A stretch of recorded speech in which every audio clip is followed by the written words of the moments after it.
Il arrive parfois que l'actualité semble se jouer loin de nous. Alors tous les vendredis, on s'intéresse à un événement qui a marqué la semaine d'un point de vue européen et on prend le temps d'expliquer pourquoi il nous concerne tous. Je suis Charlotte Baris et cette semaine, l'actualité européenne qui a retenu notre attention, c'est le vote sur l'interdiction des réseaux sociaux aux moins de 15 ans.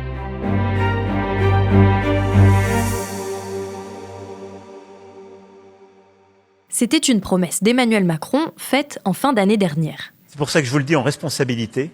Pour moi, la réponse, c'est que pour les moins de 15 ou 16 ans, il faut interdire les réseaux sociaux. C'est le seul moyen de les protéger. Un mois plus tard, les députés ont donc voté pour l'interdiction des réseaux sociaux aux moins de 15 ans. Le projet de loi s'est notamment basé sur le rapport TikTok qui alertait sur les risques pour les plus jeunes, alors que l'accès aux plateformes se fait de plus en plus tôt en France. L'âge moyen d'inscription serait de 8 ans et demi.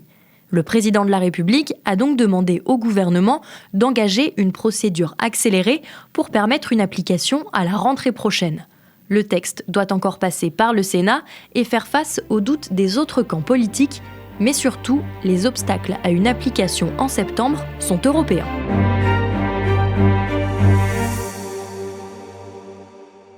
Pour comprendre la position de l'Europe sur ce sujet, j'ai fait appel à Maxime Recoquillier, journaliste spécialiste des questions numériques à l'Express. Bonjour Maxime. Bonjour Charlotte. On le sait Maxime, le droit européen prime sur le droit national dans un certain nombre de domaines. C'est le cas pour le numérique. Alors est-ce que la France rentre dans les clous avec cette loi sur l'interdiction des réseaux sociaux aux moins de 15 ans ? C'est peut-être encore un peu tôt pour le dire. Alors je vais te répondre oui sur le principe général, car les États membres de l'UE comme la France ont le droit de fixer eux-mêmes un âge légal pour l'utilisation des réseaux sociaux.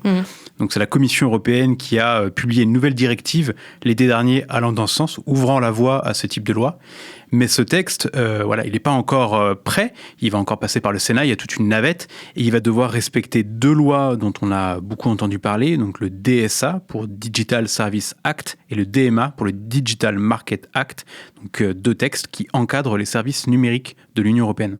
Et ça, c'est pas encore tout à fait gagné. On peut rappeler que le Conseil d'État avait lui-même mis en garde sur ce texte dans une première version en disant qu'elle n'était pas forcément conforme justement au droit européen. Donc ça a été depuis changé. Par exemple, le Conseil d'État pointait le fait d'avoir des définitions de plateformes en ligne, de services de réseau social en ligne qui correspondent à celles du DSA, ce qui n'était pas encore le cas. S'il y a des doutes, c'est parce qu'il existe aussi un historique de lois françaises qui se sont cassées les dents sur l'échelon européen. On peut citer, par exemple, dans le même domaine, un texte sur la majorité numérique qui avait été fixé à 15 ans en 2023, mais qui n'avait jamais été mis en vigueur. Enfin, l'autre obstacle, c'est le mécanisme de vérification de l'âge qui serait utilisé. Justement, comment on pourrait être sûr qu'une personne qui s'inscrit sur un réseau social en France a plus de 15 ans ? En soi, il existe plein de méthodes pour vérifier l'âge de quelqu'un en ligne. On peut citer la biométrie, le selfie, l'utilisation de la carte bancaire. Il y a un vrai business privé derrière toutes ces solutions. Mais la méthode voulue par l'Union européenne et la France se veut un peu plus sécurisante d'un point de vue des données personnelles et plus fiable aussi parce qu'un selfie entre quelqu'un qui a 14 ou 16 ans, on peut comprendre que ça peut être sujet parfois à des erreurs.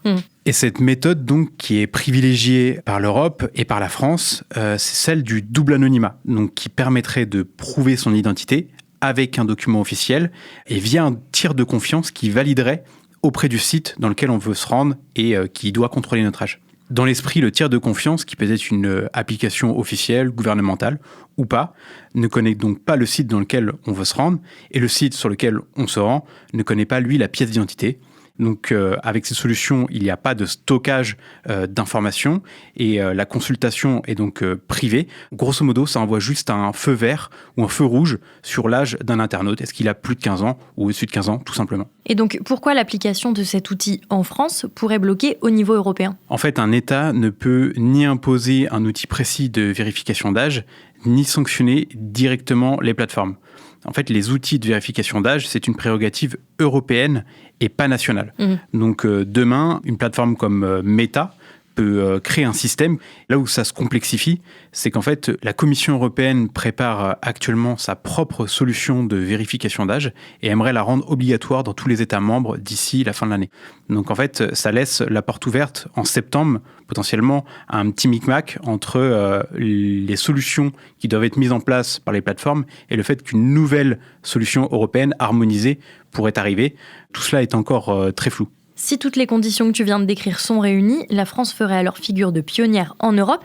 Quelle est la position de nos voisins sur le sujet ? Sur la même ligne que la France, on a de nombreux pays qui sont eux-mêmes inspirés donc du cas de l'Australie, qui a mis en place l'interdiction donc aux moins de 16 ans l'an dernier aux réseaux sociaux.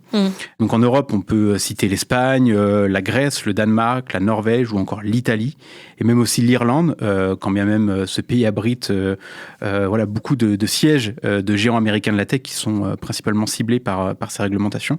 Certains pays sont plus avancés que d'autres dans l'examen de la question. Il est parfois question de passer par exemple par une autorisation parentale. Il peut y avoir divers systèmes qui peuvent être mis en place. Il y a aussi des oppositions.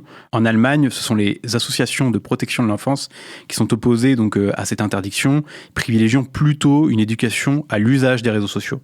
Il y a le cas, enfin, du Royaume-Uni, où la Chambre des Lords aimerait légiférer sur la question, mais là, c'est le gouvernement qui est opposé. Reste que la France est la plus avancée au niveau législatif. D'ailleurs, le gouvernement prétend en ce moment que les autres pays observent attentivement les formules qu'il choisit dans sa loi afin de les copier ensuite. Ça veut dire, Maxime, que c'est une question qui fait plutôt consensus au niveau européen ? Oui, politiquement, les opinions publiques sont assez raccords sur le fait d'instaurer des limites, des régulations d'âge pour les mineurs. Alors après, tout dépend, ça peut être 14, 15 ou 16, on l'a vu, c'est différent à chaque fois. Alors ça, c'est dans les faits, mais contrôler l'âge en ligne pour les moins de 15 ans, ça veut aussi dire qu'il va falloir contrôler l'âge de tout le monde. Donc, il y a un vrai travail à faire sur l'acceptabilité, car juste pour l'expliquer brièvement, par exemple, on va au bureau de tabac, on achète un paquet de cigarettes, la personne au comptoir va bien voir à notre visage si on a plus de 18 ans ou non. Généralement, on ne demande pas la carte d'identité de quelqu'un qui est quadragénaire ou quelqu'un pareil pour aller chercher aussi de l'alcool au supermarché. Et bien là, en ligne, c'est un peu différent. Quand même on a 50 ou 60 ans, personne ne voit votre visage, donc forcément, on doit là contrôler tout le monde. Et ça, peut-être que ça n'a pas forcément été pris en compte. C'est donc un sujet à suivre dans les prochains mois. Merci beaucoup, Maxime, pour tes précisions. Merci, à bientôt. La Semaine européenne, c'est l'un des nouveaux formats de l'Express Podcast. Pensez à nous suivre sur les plateformes d'écoute pour ne rien rater, qu'il s'agisse de nos entretiens géopolitiques ou de nos récits d'espionnage. Et je vous retrouve la semaine prochaine pour une nouvelle analyse accompagnée des journalistes de la rédaction. À très vite.